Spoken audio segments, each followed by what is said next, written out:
Welcome to The Explainer. We're jumping straight into what is arguably the most intricate architectural puzzle known to science, the human body. Today, we're diving deep into the specialized branches of anatomy. We really want to understand exactly how scientists take this massive, complex structure and break it down into manageable pieces to map it out. Seriously, think about this for a second. How do you map a universe that exists entirely inside of you? Because, the human body isn't just a random collection of parts. It's this staggering, vast continent of interacting systems and tissues and cells. And to even begin to understand it, medical professionals had to create a highly specialized map. They needed a distinct language and very specific lenses through which to view it all. So, here's our zooming in journey for today's explainer. First, defining the human body. Second, gross anatomy, the big picture. Third, microscopic anatomy, zooming in. Fourth, mapping with directional terms. And finally, navigating our body cavities. All right, let's kick things off with part one, defining the human body.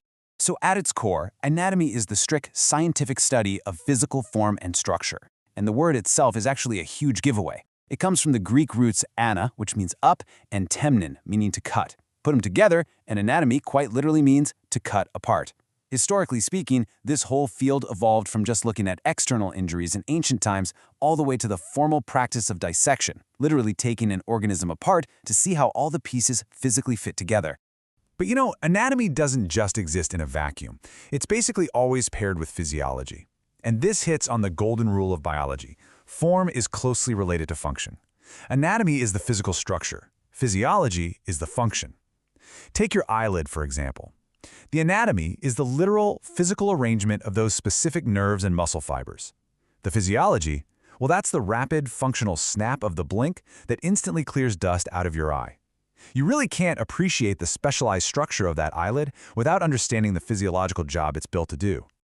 Moving on to part two, gross anatomy, the big picture. Okay, so this is the very first specialized branch we use to map human structure, gross anatomy. Now, don't let the name fool you. In this context, gross just means large. We're talking macroscopic here. This is how we categorize large, easily visible structures. We're looking at the brain, the bones of the skeleton, the heart, and the major organs. Basically, if you can see it, manipulate it, and measure it without needing a microscope or magnification device, you are studying gross anatomy.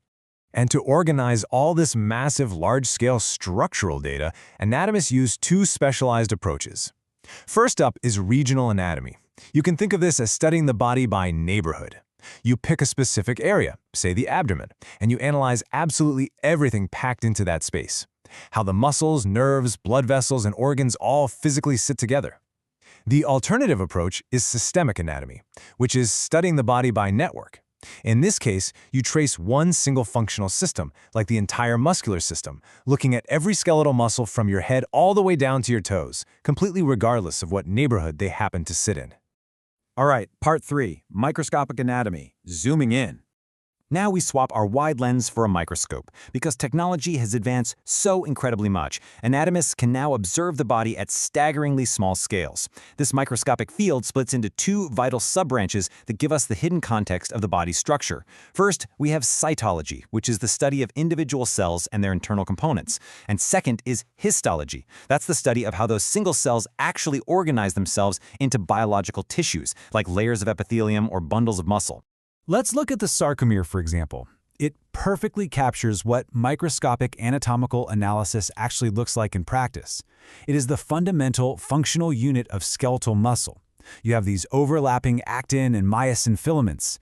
This incredibly tiny microscopic scaffolding is exactly what allows for the cross-bridging mechanism that makes your muscles physically shorten and contract. It's just wild how intricate it gets when you zoom in. Which brings us to part four. Mapping with directional terms. So before you can use a compass, you obviously have to find true north, right? Well, in the human body, true north is called the standard anatomical position.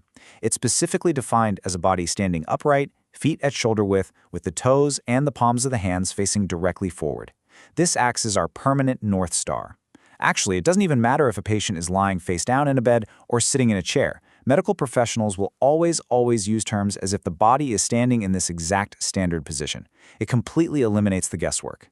The whole point here is how we use that North Star to create exact GPS coordinates using paired directional terms. Superior means above or toward the head, and its opposite, inferior, means below. Simple enough, right?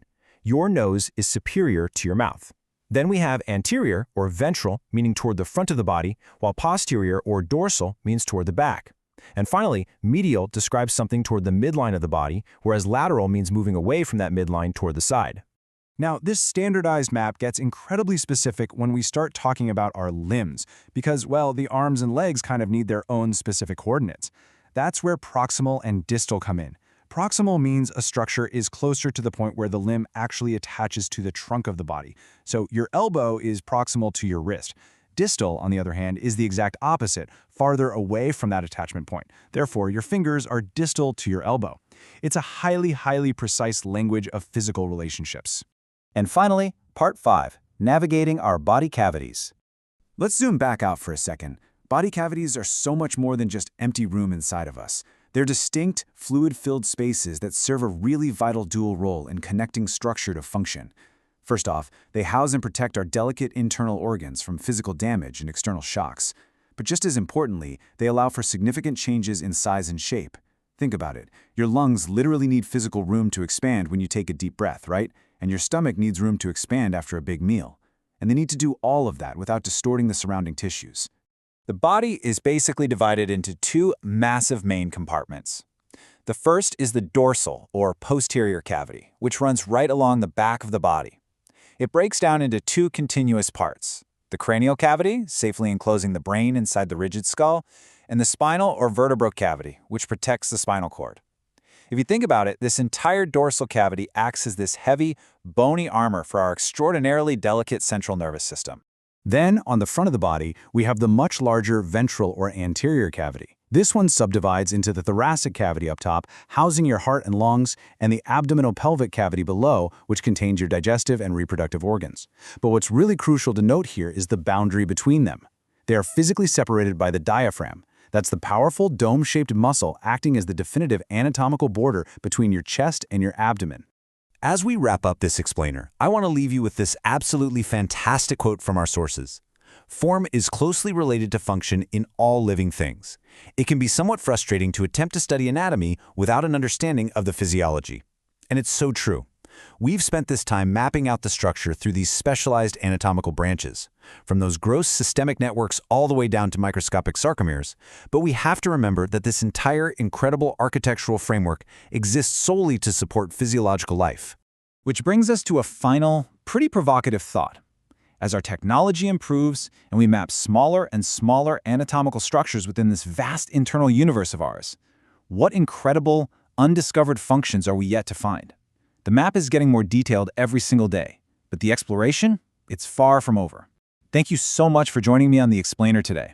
Keep learning, keep exploring, and I'll see you next time.